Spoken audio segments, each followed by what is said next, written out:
que es el lunfardo brasilero, o del slang, que es el lunfardo, digamos, de Estados Unidos, ¿no? Mira, acá tenemos un equipo completamente federal. Tenemos a Mónica Campi en Wilde, que ya te hace una pregunta. Lo que quería saber es el tema de cómo se relaciona el lunfardo con el tango, ¿no? Hola, sí, el lunfardo con el tango es muy simple. Sí. Cuando se escriben los tangos allá por la década del 20 o del 30, nosotros siempre tenemos que tener en cuenta que el tango era más visto por las clases sociales altas, ¿no es cierto? El tango decían que era del bajo fondo. Y es verdad eso, en ese sentido, porque el tango de los primeros, digamos, cantables del año 20, del año 10, se cantaba en los prostíbulos o en los cabarets.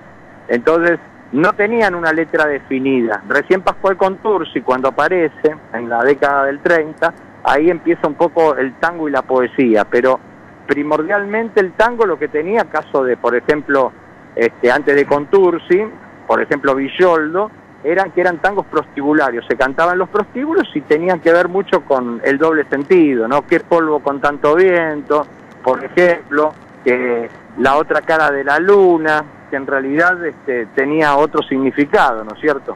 Entonces, por eso estaba mal visto. Y después se incorporó en las letras del tango, por ejemplo, El Ciruja, que es un tango de Francisco Marino del año 1926, que lo cantó Gardel y lo grabó obviamente don Edmundo Rivero, que como yo digo es el padre del lunfardo, porque no hay nadie mejor que Rivero para decir el lunfardo, ya lo dijo León Gieco en uno de sus temas, no hay nada más hermoso que el lunfardo de Rivero, e incorpora todos esos vocablos que nosotros cantamos hoy en día. Algunas palabras se usan y otras lamentablemente han quedado en desuso, ¿no? Se están perdiendo algunas palabras. Se pierden las palabras porque no se utilizan el lenguaje coloquial, pero eso no quiere decir que las volvamos a usar cuando cantamos los tangos o cuando vamos a ver un sainete. El Conventillo de la Paloma, sin ir más lejos, de Vacareza, que es un sainete que de tanto en tanto se repone y se hace en los teatros nacionales, ahí está plagado de lunfardismos que vienen justamente de los italianos o vienen de otros lugares, ¿no? Está bien. Vos sabés que este es un programa federal. Y también me olvidé de que ayer fue cumpleaños también de otro primo, de José Luis Loviácono. Para vos también, José Luis, que ayer tuviste y voy a utilizar un término que utiliza siempre Marcelo. La torta estuvo fetén, te mando este saludo. Y nos vamos a Tucumán. ¿Te gustan las empanadas tucumanas, Marcelo? Sí, ¿cómo que no? Esas que te chorrean entre los dedos y tenés que abrir las piernas porque se te cae todo el juguito. Ahí tenemos a nuestro gran conductor, Juan Carlos Blanco, que te está saludando. Hola, hola. Buenas tardes, 20ª docena de empanadas en lo que va del semestre. Bueno, no, estaba leyendo, es muy interesante, y quizás la gente confunda el lunfardo con hablar mal, ¿no? Sí, totalmente. Se piensan que... ¿Perdón? Se piensan que el lunfardo son las malas palabras o hablar mal, o hablar al berre, y nada que ver. Bueno, justamente te iba a preguntar eso, mirá, porque uno, a ver, en la vida cotidiana, y los que no conocemos el lunfardo en profundidad, como vos lo conocés, utilizamos términos que son pretendidamente lunfardísticos, digamos, hablando mal y pronto, pero no son de lunfardo. Contanos, ¿cómo es el lunfardo de verdad? El lunfardo de verdad, ¿cómo es? Son esas palabras que aparecen, digamos, que han llegado con la inmigración y que no son castellanas. Por ejemplo, en lugar de decir trabajar, nosotros decimos laburar, lavorare. Eso viene del italiano. Si yo digo voy a tomar el bondi, uno lo conoce el bondi por el colectivo. En realidad el bondi era el tranvía. Sí. Digamos, es una palabra, bondi es una palabra que es un portuguesismo, es una palabra de la Giria. La Giria vendría a ser el lunfardo de Brasil. Entonces cuando decían bondi, que refiriéndose al tranvía, era porque en Brasil había en Río de Janeiro, cuando se construyeron los tranvías, en lugar de el dinero le decían los bondie. Entonces a partir de ahí el gobierno lo empezó a llamar bondi al bondi, o sea, al tranvía. Y sin ir más lejos, cuando se levanta la prescripción del lunfardo acá en Buenos Aires, que estuvo prohibido bajo el gobierno de Perón, porque en un momento dado se prohibió el lunfardo en los medios de comunicación. Hubo una ley de radiocomunicación que prohibió a Cateta, a Niní Marshall, porque decían que deformaba el lenguaje. hubo otra ley que prohibió los tangos difundirlos en la radio y se tuvieron que reescribir las letras porque no se podía decir palabras en lunfardo. Un día dice Polo Bacadícamo, van todos los hombres de la cultura a ver al general Juan Domingo Perón y le dicen a Perón qué es lo que está pasando. Y Perón le dice a Bacareza, que estaba ahí, el autor nada más ni nada menos que el Conventillo de la Paloma, así que los otros días los ganaron en el bondi, le dice Perón a Bacareza, y a partir de ahí todos se rieron y se levantó la prescripción del lunfardo en los medios de comunicación, y bueno, y arrancó otra vida que es la que conocemos nosotros. Quiero decir que estamos hablando con Marcelo Oliveri, que es especialista en lunfardo, que tenés varios libros escritos, ¿no, Marcelo? Así es, el primer libro que hicimos lo hicimos con el querido y recordado José Govelo, que se llamó Tangueses y Lunfardismos del rock argentino, donde hablábamos en ese libro de los lunfardismos aparecidos en las bandas del rock argentino de los años 70, 80 y 90. Y después, bueno, hay diccionarios lunfardos que hicimos con Govelo. Mi último libro está por salir ahora en el mes de diciembre, que se llama Cuarenteando el lunfardo, que hablamos de todas estas cosas que estamos hablando acá en la radio, justamente. Mi peor es nada, te quiero hacer una pregunta. Y entonces, ¿el lunfardo solo se desarrolló acá en Buenos Aires? ¿O? No, en Buenos Aires no solamente. Yo estaba diciendo recién, casualmente, viste que en Brasil hay una especie de lunfardo que es la giria, por ejemplo, que son los portuguesismos. En todos los países hay siempre una especie de lunfardo, digamos. Tienen más lejos, vas al Uruguay, y la palabra turra, cuando vos escuchás que una persona dice en el Uruguay, qué turro que soy, o qué turra que soy, no es el significado que nosotros tenemos acá en Buenos Aires para la palabra turro o turra, sino que es tonto en el Uruguay, turra o turro. Pero digo, acá dentro de Argentina, ¿es solo en Buenos Aires o en las provincias también hay lunfardo? No, el lunfardo hoy por hoy, como yo siempre digo, se ha focalizado en la capital federal al principio, pero ahora con los medios de comunicación todo el mundo sabe las palabras, más o menos lo que estamos diciendo. El caso del chabón, por ejemplo, que todo el mundo lo utiliza, ¿no? Chabón viene de goncha, viene del sujeto innominado, era tonto en la década del 30 o del 40. Vos cuando ves una película argentina, cuando le dicen ese chabón o ese coso, era por un sujeto innominado. Y ahora se utiliza mucho en el habla coloquial, ¿no? Está bien.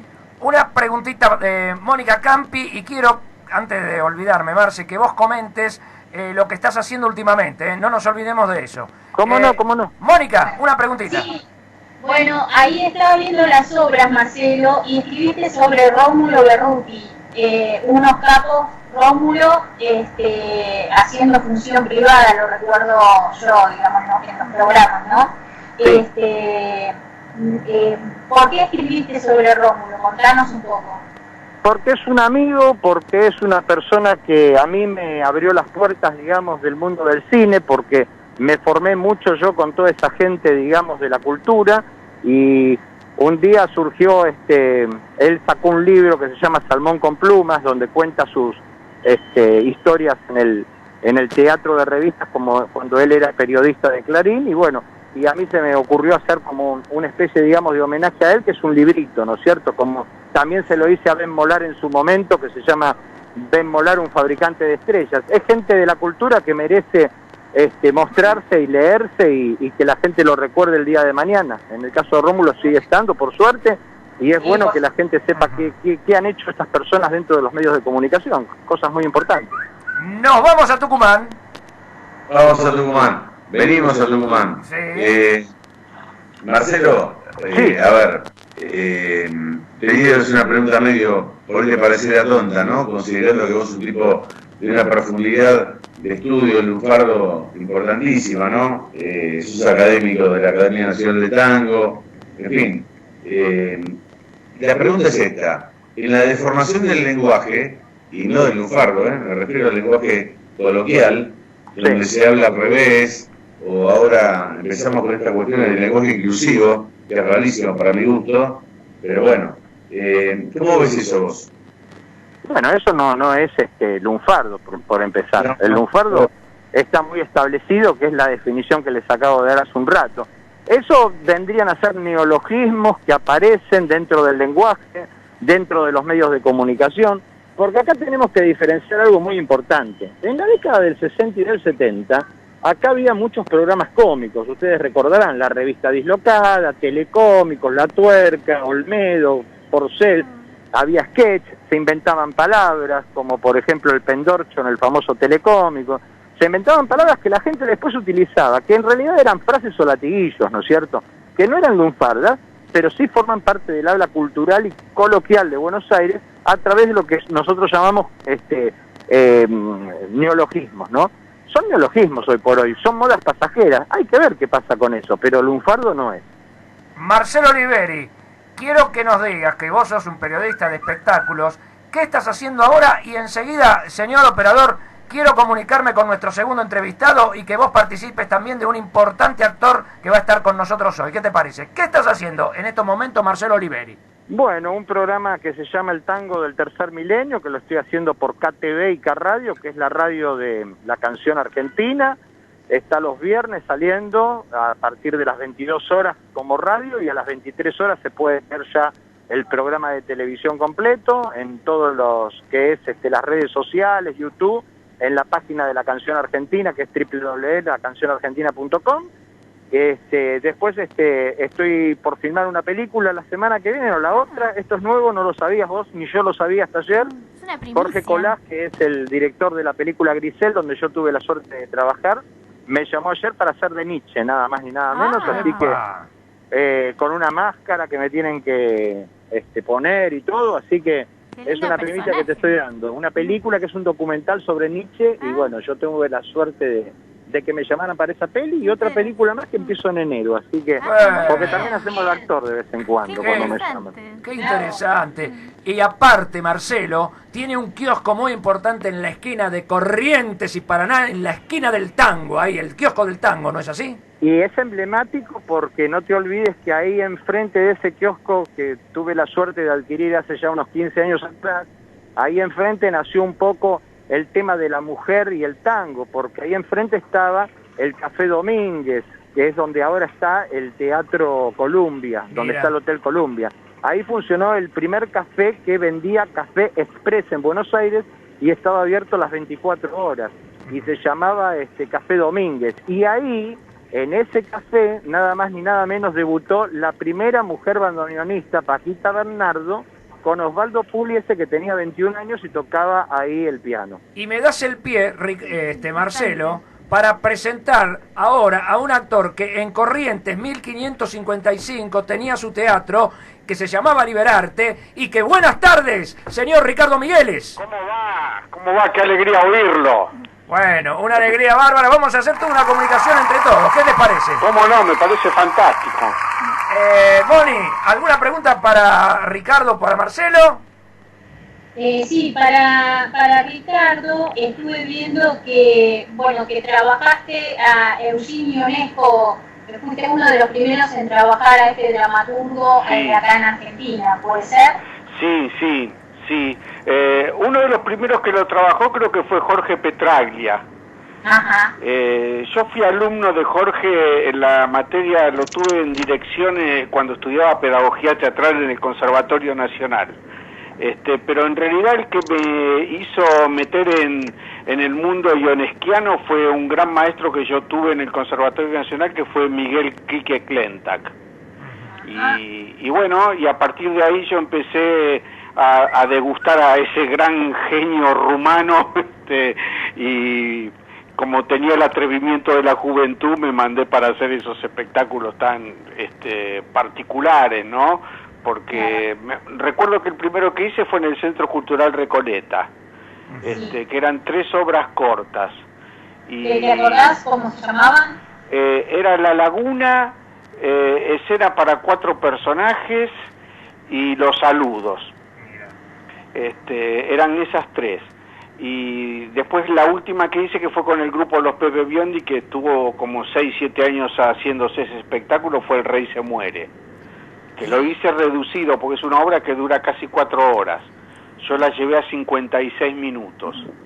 Quiero decir que estamos hablando con Ricardo Migueles, actor, y que lo conozco, juntos ingresamos hace muchos años en el Conservatorio Nacional. Así es. Y que fuiste el dueño o el que manejó el Teatro Liberarte. ¿Te acordás, Marcelo Oliveri, del Teatro Liberarte?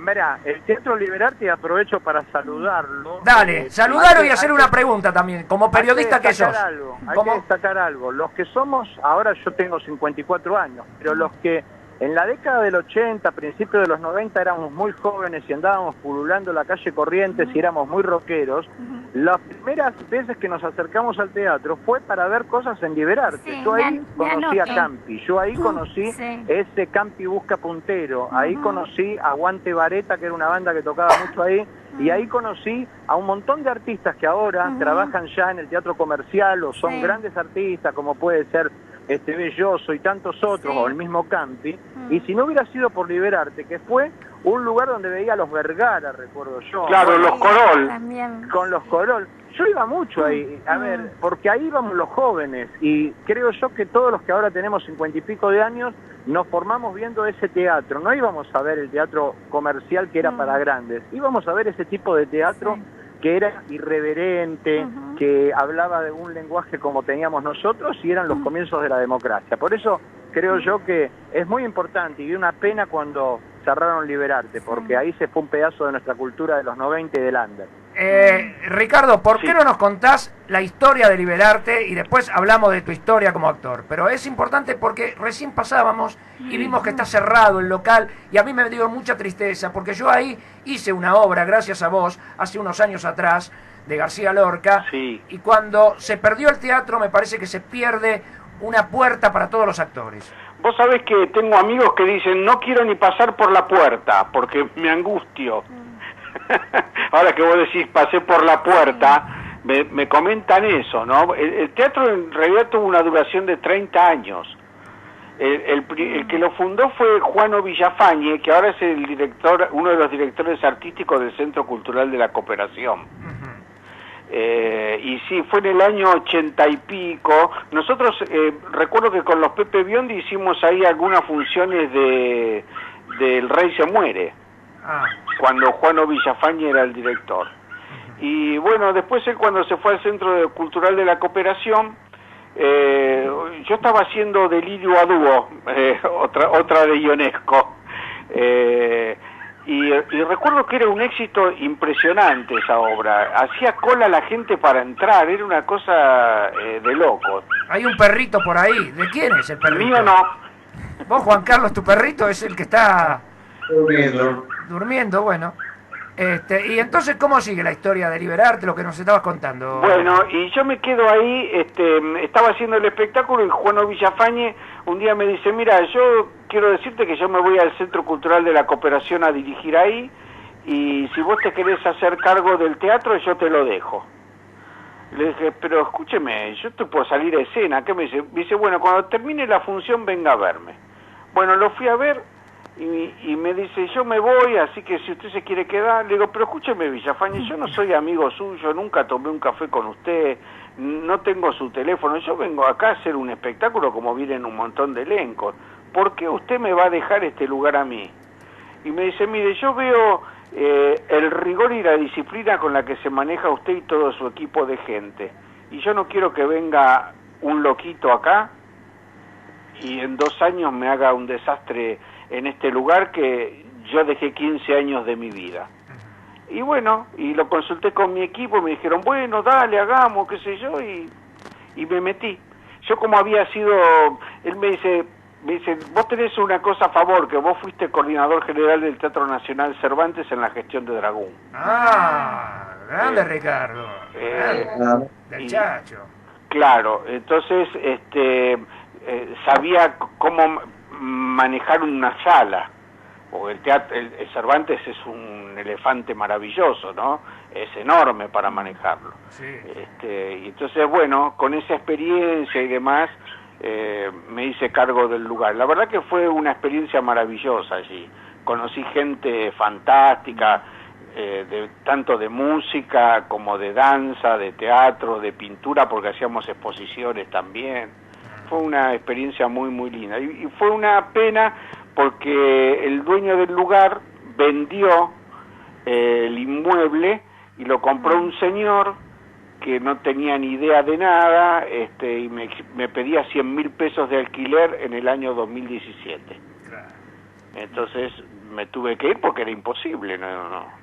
¿Sabés quién te va a saludar desde Tucumán? ¿Quién? Un amigo tuyo también, Juan Carlos Blanco. ¡Oh! Juan Carlos Blanco. ¡Qué alegría escucharte! ¿Estás ahí en el aire? ¿No? Juanca.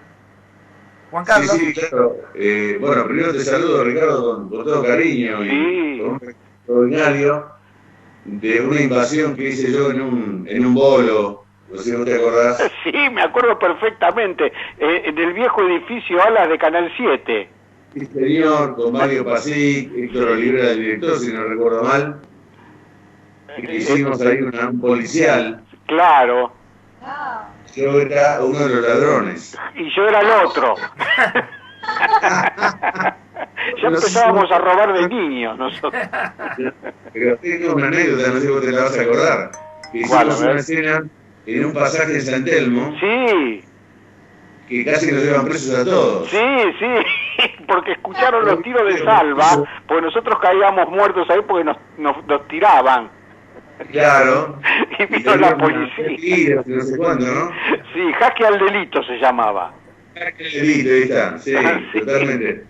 Sí, me acuerdo, no fuimos presos de casualidad.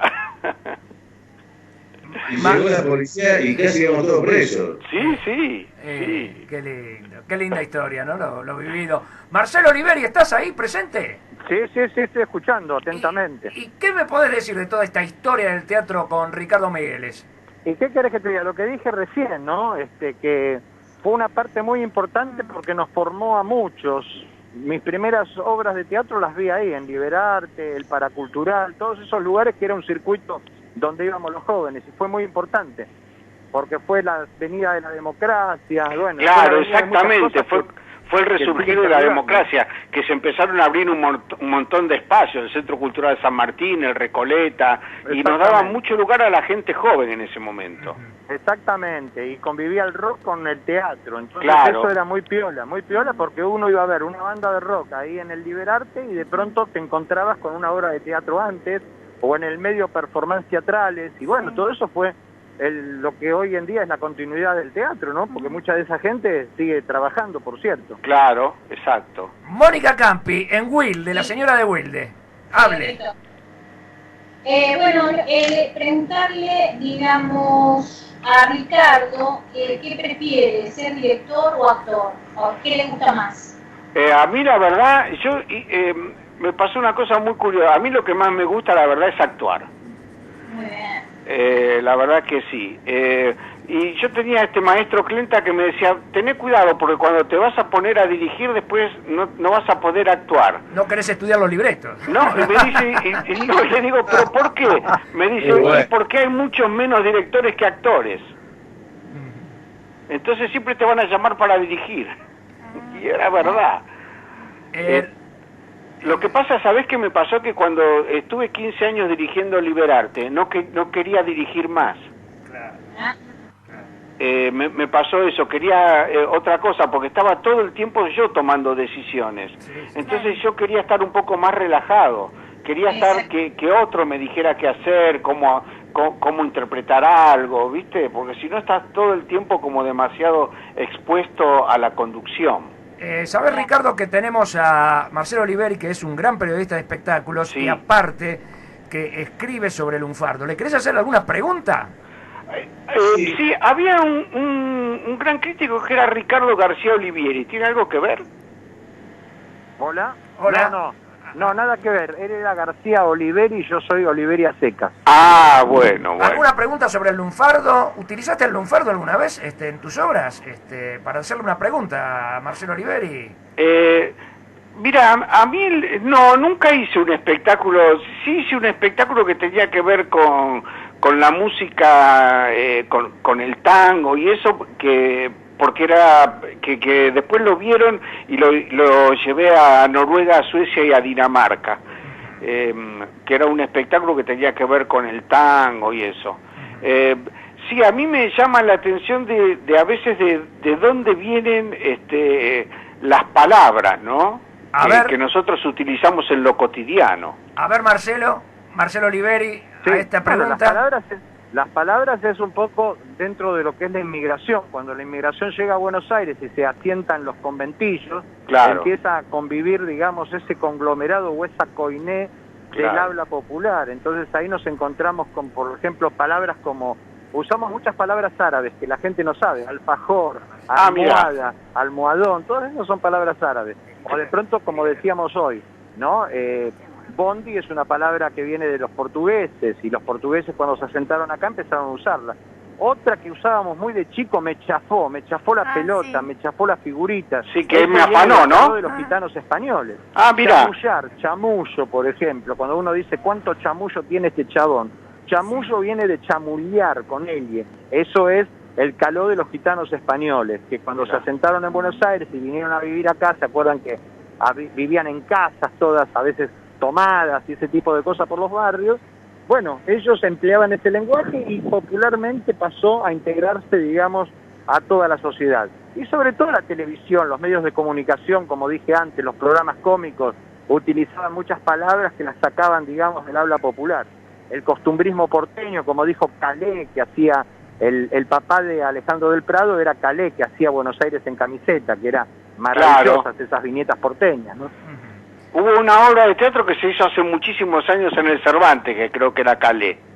Claro, exactamente, que tenía que ver con toda esa historia, ¿no? Claro. Que se ha perdido hoy en día porque el costumbrismo porteño estaba muy asentado en los medios. Estaba también Juan Mondiola, que era un periodista villarista que se ocupaba de hacer crónicas deportivas en la revista Campeón, y después utilizó el personaje de Juan Mondiola como que era el picaflor porteño, que hablaba de las mujeres de cinturita de avispa, como Divito, ¿no? Como Divito, y le decía, claro. Por ejemplo, a las mujeres que era un churro, que era un caramelito. Siempre hablaba Juan Mondiola como que la mujer era un comestible. Mira. Nos vamos a Tucumán. ¿Alguna pregunta para Marcelo Oliveri o para Ricardo Migueles con Juan Carlos Blanco? No, digo, escuchando al profesor, digo, hoy sería medio impensable, ¿no? Lo del churro y eso está muy bien, pero yo te quería preguntar por el Afrotécnico, la Academia Porteña de Lunfardo, la Academia Nacional de Tango.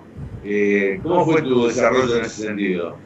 Mi desarrollo fue así. Yo de chiquito, a los 5 o 6 años, ya quería ser periodista. Jugaba frente al espejo, imitaba a Brizuela Méndez. Con el tiempo terminé el secundario. Yo, mientras estaba en el secundario, hacía revistas subtes, revistas underground, de rock y de teatro, que las vendíamos en la puerta de los teatros y de los recitales. Por eso íbamos mucho a Liberarte. Y ahí a la par empecé a estudiar periodismo en el Grafotécnico, que era la escuela de periodismo que había ahí en la calle Moreno, en el barrio de Congreso, ¿no? Sí. Ahí me conecté con los periodistas y me conecté obviamente con los 3 años de carrera. Y ahí mismo empecé a trabajar, me fui a ofrecer a los medios hasta que un día recalo en Diario Popular. Lo conozco a Brizuela Méndez a través de un reportaje que me envían del diario para hacerle. Me ve el negro, me dice, ¿no querés trabajar en radio conmigo? Yo tenía 21 años. Le dije, sí. Y bueno, empecé a trabajar con el negro Brizuela y ahí empezó mi carrera. Empecé a trabajar con todo el mundo, con Juana Palito, con Rómulo Berruti.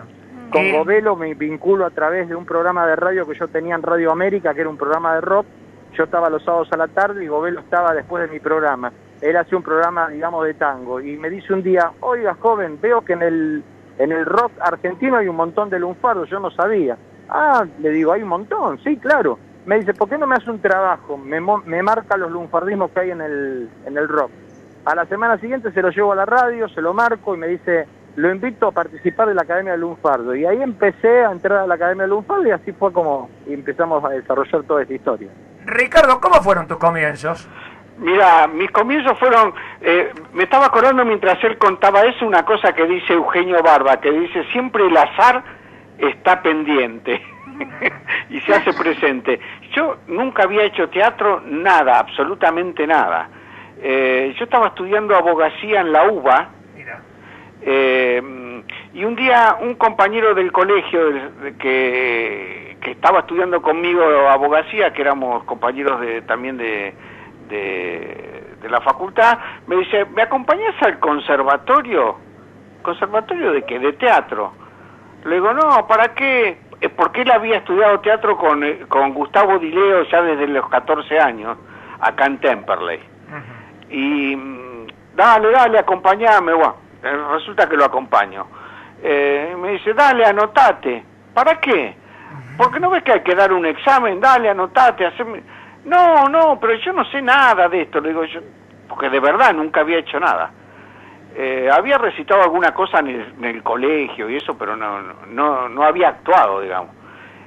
Bueno, me anoto para hacer... Bueno, dale, acompáñame a dar el examen. No, bueno, fui a dar el examen, te la hago corta, resulta que entramos los dos. Mira.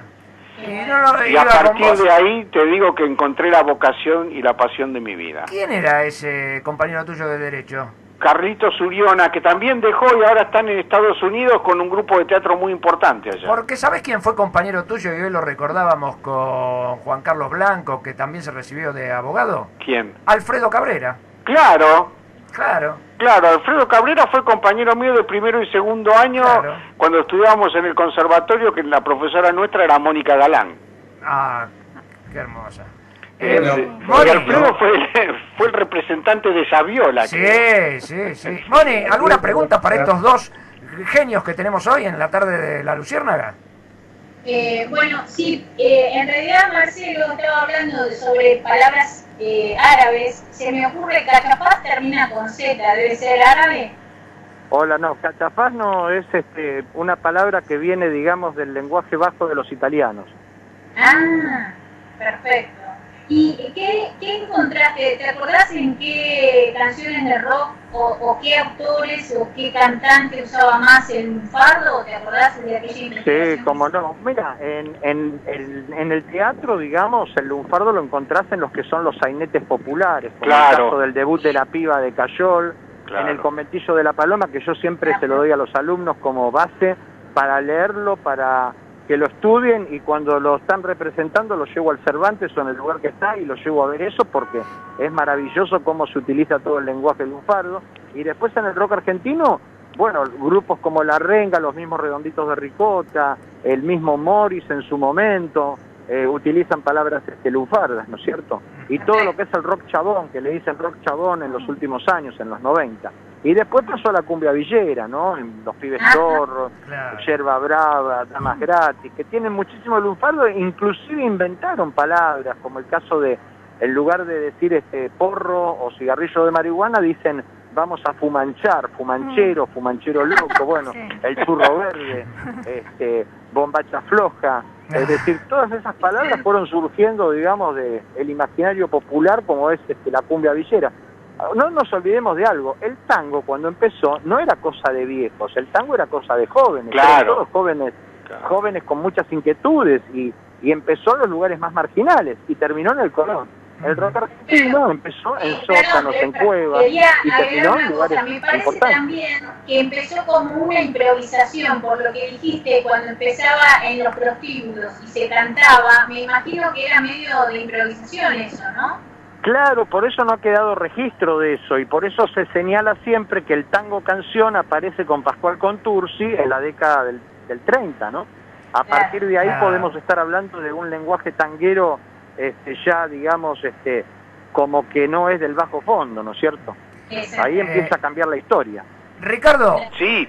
¿Por qué no nos contás los últimos proyectos que tenés? Que, bueno, estabas haciendo Despertar en Primavera, pero ¿qué pensás de esta pandemia? ¿Cómo vas a seguir tus actividades teatrales? Mira, yo estaba haciendo Prohibido Suicidarse en Primavera, que la verdad que nos estaba yendo bárbaro. Es un teatro un teatro chiquito, como era Liberarte, así, en el Bululú, con dirección de Charlie Palermo, y la verdad que estábamos casi llenando. En pleno verano, con esos días de 36, 38 grados, yo recuerdo que un día pensé que no iba a venir nadie y hubo ciento y algo de personas. Era una cosa rara. Y vino esta pandemia que nos partió por el medio. Yo recuerdo que la última función nuestra fue el 8 de marzo, porque el decreto se hizo a los pocos días y el 20 ya no había función. Fue una lástima. Y ahora, bueno, están viendo con el tema de los protocolos para poder retomar la actividad, ¿no? El tema de los teatros espectáculos ya han empezado. No, pero el teatro independiente creo que todavía no está habilitado, ¿viste? Algunos ¿Sí? creo que están empezando. Ojalá. ¿Sabés cuál es uno de los grandes problemas que tiene el teatro independiente? Es el tema de la ventilación mecánica. Exactamente. El otro día me llamaron a mí a ver si podía conseguir a alguien que pudiera darle el certificado de ventilación o algo por el estilo que están precisando los teatros, ¿viste? Pero tienen que tener la ventilación, si no, no le pueden hacer certificado. No, por supuesto. Nos vamos a Tucumán con Juan Carlos Blanco y vamos a ir cerrando este pequeño reportaje a estos dos monstruos, tanto de la actuación como del periodismo, para luego hacer los últimos 10 minutos de nuestros comentarios del programa del día de hoy. Juan Carlos, te doy la palabra. Sí, Daniel, gracias. Yo quería recordar una vez más a Alfredo Cabrera, que me dio la posibilidad de compartir en aquellos días, ¿no? Yo no me acuerdo bien, 79, 80 habrá sido, 81, en Canal 9, el que aquel delito, como citamos recién, fue maravilloso, pero viste, yo era joven y los papás de uno no entendían muy bien la vocación, o en fin, la historia esa, ¿no? Y después me encontré con Alfredo, tiempo después, volviendo de Madrid, y ya estaba dedicado él a la representación de jugadores, en el caso Saviola, que fue su jugador emblemático. No sé si vos lo viste después, Ricardo. No lo vi más. Además es tucumano, Alfredo. Mira. Sí, claro. Un gran tipo. Recuerdo que cuando fue el problema de... ¿te acordás que estuvimos al borde del conflicto con Chile? Él era reservista y tuvo que viajar. Lo habían convocado. Yo recuerdo que lo fuimos a despedir a retiro, que fue una cosa terrible. Gracias a Dios que esa guerra no se hizo, ¿no? ¿Sabes qué? Ricardo, te digo, yo volvía en ese viaje con él, que él volvía porque había fallecido el papá. Estando en Europa y bueno, ya volvía con el papá fallecido. Claro. Un tipo bárbaro, extraordinario. Muy buena gente, sí. ¿Sabes una cosa, Ricardo? Por medio de este medio, a ver si la podemos ubicar, porque fue compañera mía del conservatorio y fue muy amiga tuya, a Ramona Pastor. No la puedo ubicar hace años a Ramona Pastor, no sé qué pasó. Por eso, ojalá que alguien en este medio que hoy estamos charlando aquí, la conozca y que en algún momento esta chica, que fue mi primer compañera de teatro, gran actriz además, gran actriz, la podamos encontrar. ¿Y sabes quién vi hace unos años atrás haciendo, desgraciadamente, está muy delicado de salud, a Rubén Maravini? Sí, Rubén Maravini, gran tipo también. Sí. Marcelo, las últimas palabras te doy a Marcelo y a Ricardo, y cerramos con nuestros editoriales del día de la fecha. Marcelo Oliveri, ahí en donde estás, en Parque Centenario. Así es, bueno, muchísimas gracias, Dani, por esta nota y por escuchar a gente tan interesante y valiosa de la cultura argentina, que nos ha dado muchas satisfacciones con ese teatro. Aguante el teatro, soy miembro de Hace Teatro también, así que estamos contentos que haya vuelto el teatro, pero claro, el teatro independiente es el que más va a sufrir y el que siempre sufre, ¿no? Y lamentablemente va a ser medio difícil volver tan pronto, pero esperemos que, bueno, pase todo esto muy rápido y que todos los artistas puedan volver a trabajar, porque esto es vivir, sinceramente. Yo no concibo la vida sin el teatro, sin ir a un teatro, sin ir a ver una película o algo por el estilo, ¿viste? La vida de todos nosotros es la cultura, así que lo necesitamos, por favor. Marcelo, mañana te espero en el Parque Centenario, después hablamos, ¿eh? Mañana, ¿cómo no? Mañana te espero. Mañana te espero. Muchas gracias, saludos a toda la mesa. Y que viene el Popu mañana. Mañana viene el Popu a cantarnos al parque, ¿eh? Cómo no, bueno. Muchas gracias, saludos. Gracias a vos. Querido Ricardo, lo que quieras decir acerca de la cultura en estos últimos minutos que tenemos con vos. Bueno, que ojalá podamos ir volviendo de a poquito, pero con mucho cuidado, porque esto todavía no terminó.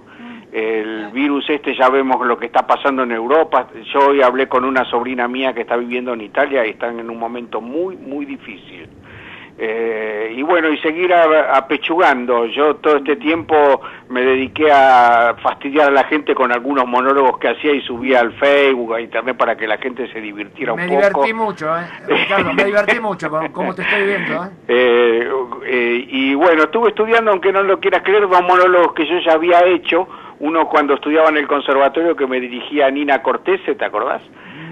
que es el año que hace el tabaco de Chekhov, y otro monólogo que también al cabaret no voy, que me dirigió Alicia Zanca para tenerlos por las dudas. Mirá, como no se puede estar con mucha gente arriba del escenario, los estuve armando. Y escribí un relato sobre la pandemia que se llama Ficción o Realidad, que hago una con mi característica de actor sobre lo que le pasa a un actor cuando enfrenta esta coyuntura que no sabe si está viviendo en una ficción o en una realidad, que es un libro que se llama Pandemiario, que va a salir dentro de 15, 20 días.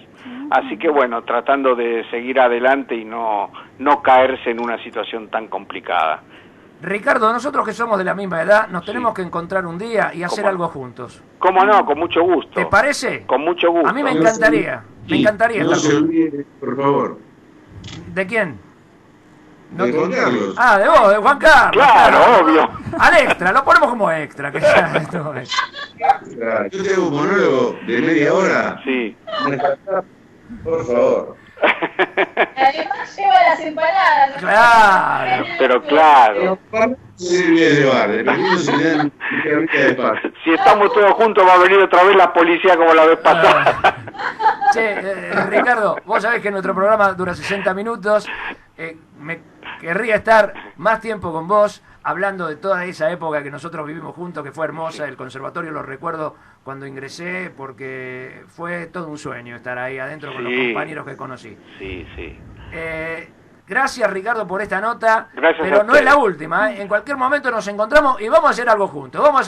Con muchísimo gusto. Un abrazo a todos. Chau, Juan Carlos, gracias a todos. Chau. Chau. Ricardo, la verdad, después de tantos años.